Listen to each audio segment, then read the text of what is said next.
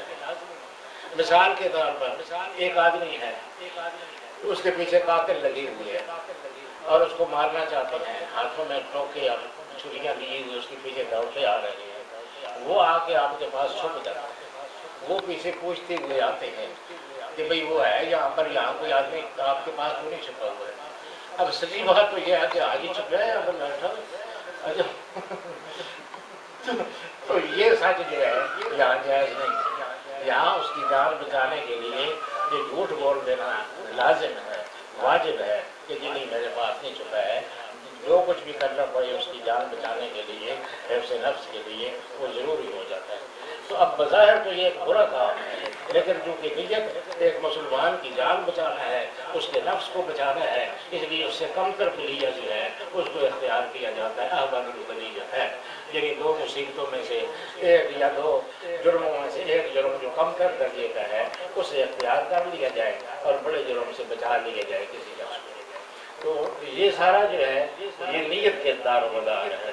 اس لیے حضور صلی اللہ علیہ وسلم نے فرمایا کہ انما الاعمال بالنیات، اعمال کا دار و مدار نیتوں پر ہے، اور وَلِكُلِّ امْرِئٍ مَّا نَوَىٰ، اور ہر آدمی کے لیے وہی کچھ ہے، اجر اسی کا ملے گا جو اس نے نیت کی ہے، اور جس طرح کی نیت کی ہے اسی کے مطابق انجام بھی ہوگا۔ اچھی نیت کی ہے اچھا انجام ہوگا، بری نیت کی ہے اور کام بری نیت سے کیا ہے تو اس کا بھی انجام اس کے مطابق ہوگا۔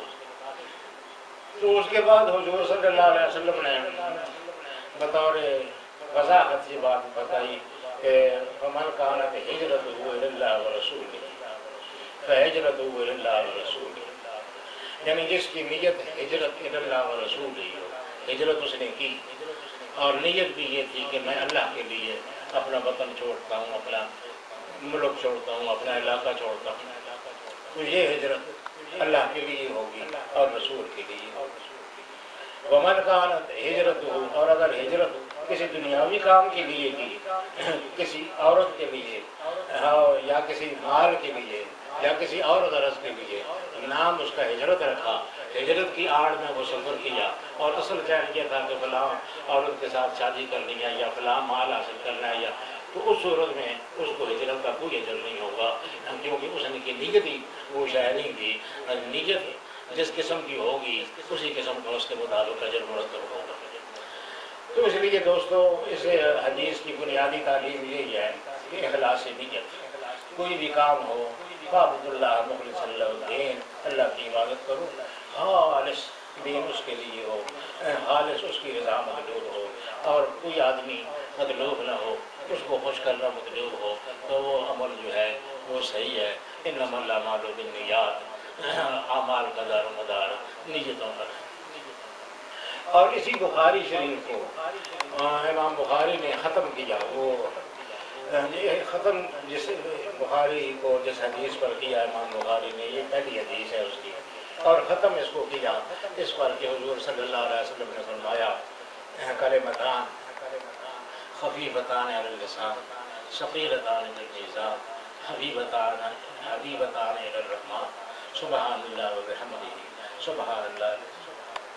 دو کلمے ہیں حضور صلی اللہ علیہ وسلم نے فرمایا خفیفتان علی اللسان، زبان پر بہت خفیف، ادائیگی بڑی آسانی سے ہو جاتی ہے، کوئی تکلف نہیں ہے، کوئی اشکال اس میں نہیں ہے، خفیفتان علی اللسان۔ اور یہ حضور صلی اللہ علیہ وسلم کا جو انداز بیاں ہے وہ فصاحت اور بلاغت سے قوام کے مطابق کیا خوبصورت شے ہے، یعنی وہ تشویق پیدا کرتے ہیں۔ ایک جملہ ایسا کہتے ہیں کہ آدمی اس کو پڑھ کے اس کے حسن میں کھو جاتا ہے اور اس کا انداز ایسے ہوتا ہے کہ آگے کوئی اور بات بھی آنے والی ہے. وہ بظاہر وہ فکرہ پوری طرح مکمل نہیں نظر آتا ہے. جس کو ذوق ہو تو وہ فرمایا خفیفتان علی اللسان. کوئی کلمے ہیں دو خفیفتان علی اللسان، زبان پر بڑے ہلکے ہیں. تو قدرتی طور پر ذہن میں سوال پیدا ہوا کہ بھئی ہلکے ہیں تو وہ جو لیا بھاری چیز بھی آگے شاید بیان کریں حضور صلی اللہ علیہ وسلم، شاید زبان پر کوئی بھاری آنے والی چیز بیان کریں گے یا کیا بیان کریں گے. ایک سسپینس سا پیدا ہو گیا خفیفتان علی اللسان کہنے سے. تو اس کو حضور صلی اللہ علیہ وسلم نے دور فرمایا ثقیلتان فی المیزان، یعنی ہیں زبان پر تو بڑے ہلکے ہیں، ثقیل بھی ہیں، لیکن میزان میں جب قیامت میں اعمال کا وزن ہوگا تو اس وقت میزان میں بہت ثقیل ہوں. تو یہ دو باتیں ہو گئی. تو پھر یہ ذہن میں بات ہے کہ ان چیزوں کی کس حد تک عظمت ہے، کس حد تک ان کی بڑائی ہے. اور بھی بہت سارے اعمال ہیں جو ثقیل ہے میزان میں، اور بھی بہت ساری چیزیں ہیں جو خفیف ہیں. ان دو کو خاص طور پر حضور صلی اللہ علیہ وسلم نے کیوں ذکر کیا؟ تو وہ آخری جملہ آپ نے فرمایا جو انتہا درجے کی ان کی عظمت ہے، فرمایا حبیبتان الی الرحمن. سب سے بڑی بات یہ ہے کہ رحمان کو پسند ہے. رحمان کو جو شے پسند ہے اس سے بڑی شے کیا ہو سکتی ہے؟ چنانچہ وہ سننے والے کا ذہن پوری طرح اس کے ذہن میں بیٹھ گئی. جن کی عظمت یہ خفیفتان علی اللسان ہے، ثقیلتان فی المیزان ہے، حبیبتان الی الرحمن ہے. سبحان اللہ و بحمدہ سبحان اللہ العظیم. تو اس لحاظ سے ان کلمات کا کثرت سے ورد کرنا چاہیے. میزان پر یہ بہت کام آنے والے ہیں. میرے والد ماجد رحمۃ اللہ علیہ جو ہے وہ کسی قبرستان کے پاس سے گزرتے تھے تو وہ پھر بعد میں دعا کر لیتے تھے. تو موٹر پر گزر رہے ہوتے تھے، وہ چند منٹ ہوتے تھے، وہ گزر جاتے تھے اور پھر دعا کر لیتے تھے. تو میں نے کہا جی یہ آپ کیا پڑھتے ہیں جس کے لیے یہ دعا کر دیتے ہیں مختصر سی؟ فرمایا یہ میں نے حضور صلی اللہ علیہ وسلم کی حدیث پڑھی ہوئی ہے کہ دو کلمے ہیں جو میزان میں بہت ثقیل ہیں.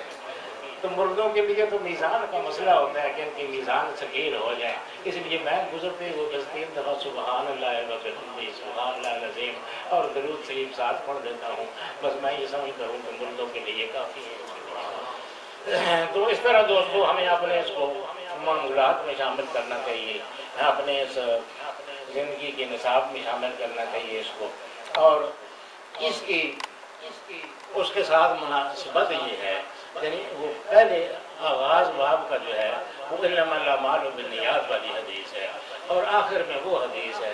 امام بخاری یہ کہنا چاہتے ہیں کہ اتنی عظیم ترین شے ہے جو ثقیلتان فی المیزان حبیبتان الی الرحمن کے حد تک اس کی عظمت ہے، وہ بھی اسی وقت مفید ہوگی جب نیت ٹھیک ہوگی. انما الاعمال بالنیات، اعمال کا دار و مدار نیت ہوتا ہے. نیت کے ساتھ اگر سبحان اللہ والحمدہ سبحان اللہ العظیم پڑھا تو یہ بڑی بات ہے، اور اگر صحیح نیت کے ساتھ صحیح خلوص کے ساتھ نہ پڑھا تو پھر سبحان اللہ وبحمدہ ہو یا کوئی اور شے ہو اس کا کچھ فائدہ نہیں ہے. یہ ربط ہے اس کے آغاز کا اس کے انجام کے ساتھ. اللہ پاک جو باتیں ہم نے کی ہیں اس پر عمل کرنے کی مجھے بھی توفیق عطا فرمائے، آپ کو بھی توفیق عطا فرمائے. دعا فرما دیں اللہ پاک ہماری اس عمل کو قبول فرمائے، منظور فرمائے. میں نے جو باتیں کی ہیں اگر صحیح کی ہیں تو اللہ پاک اس کا صلہ عطا فرمائے، اور اگر غلط کی ہیں تو اللہ پاک درگزر فرما دے. جو بات غلط کی ہے اس حضور صلی اللہ علیہ وسلم کے وسیلے سے درگزر فرما دے. ہمیں حضور صلی اللہ علیہ وسلم کی محبت نصیب فرمائے، عقیدت نصیب فرمائے، اور زبانی کلامی عقیدت نہیں بلکہ حضور صلی اللہ علیہ وسلم کے قول کے ساتھ محبت، حضور صلی اللہ علیہ وسلم کے فعل کے ساتھ محبت. حضور صلی اللہ علیہ وسلم نے کسی چیز کو مقرر اور ثابت رکھا اس کے ساتھ محبت. اللہ پاک ہمیں نصیب فرمائے اور اس پر عمل پیرا ہونے کی توفیق عطا فرمائے.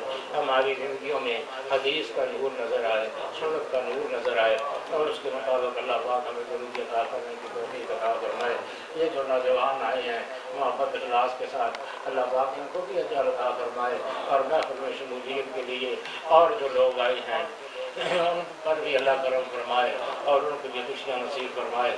حضور صلی اللہ علیہ وسلم نے فرمایا کہ کچھ لوگ جو ہیں وہ عرش الہی کے سائے کے نیچے ہوں گے 7 قسم کے افراد حضور صلی اللہ علیہ وسلم نے بیان فرمائے، اور ان میں ایک یہ بیان فرمایا، ایک طبقہ یہ بیان فرمایا کہ رجلان تحابا فی اللہ، وہ لوگ جو اللہ کے لیے ایک دوسرے کے ساتھ محبت کرتے ہیں، اجتمعا علیہ فتفرقا علیہ، اگر وہ جمع ہوتے ہیں تو تب اللہ رسول کی باتیں سننے کے لیے، فتفرقا علیہ، اور وہ اٹھتے ہیں جب تب بھی اسی جذبے کے ساتھ اور اسی کیفیت کے ساتھ اٹھتے ہیں۔ اللہ پاک ہمیں اسی کیفیت کے ساتھ بیٹھنا اور اٹھنا نصیب فرمائے۔ وصلی اللہ علیہ سیدنا مولانا محمد وآلہ وصحبہ اجمعین۔ حضرت معظم والد واجد کے لیے دعا کرتے کہ ساری دعوت کی اپنی ساری باتیں یہ انہیں کی تعلیمات کا صدقہ ہے، اور ان کی پیچھے برکات کا صدقہ ہے۔ اللہ پاک ان کو اعلیٰ درجات نصیب فرمائے، اعلیٰ مقام نصیب فرمائے، ان کو آخرت میں جو اعلیٰ درجات ہیں جنت الفردوس کے، وہاں ان کو ٹھکانہ نصیب فرمائے۔ وصلی اللہ علیہ سیدنا مولانا محمد وآلہ وصحبہ اجمعین۔